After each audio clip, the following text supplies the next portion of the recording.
The Medicaid provisions in the reform law really give, finally, the ability to provide health insurance coverage based on income instead of personal characteristics. For years, the Medicaid program has covered low-income children, some of their parents, people who are aged, blind, and disabled. But if you're a childless adult without dependent children and without a disability, even if you're extremely poor, you've been ineligible for the programs. It's estimated that around 16 million low-income adults will finally be eligible for health insurance coverage through the Medicaid program and will gain coverage as a result of the provisions in the Affordable Care Act.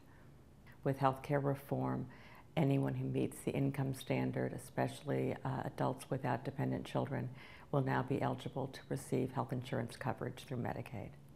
The low-income threshold for Medicaid for an individual is roughly about $14,000 for an individual, which is about 133% of the federal poverty level.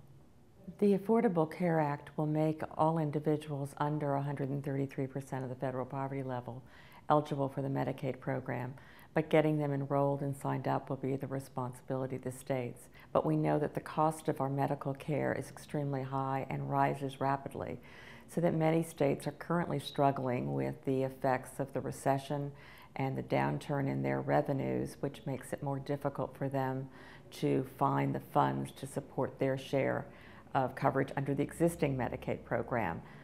The Affordable Care Act provides federal financing for the coverage of the new eligibles under Medicaid beginning in 2014 and continues for several years, but by 2019 begins to phase down to a 90% federal match, with the states coming up with the remaining 10%.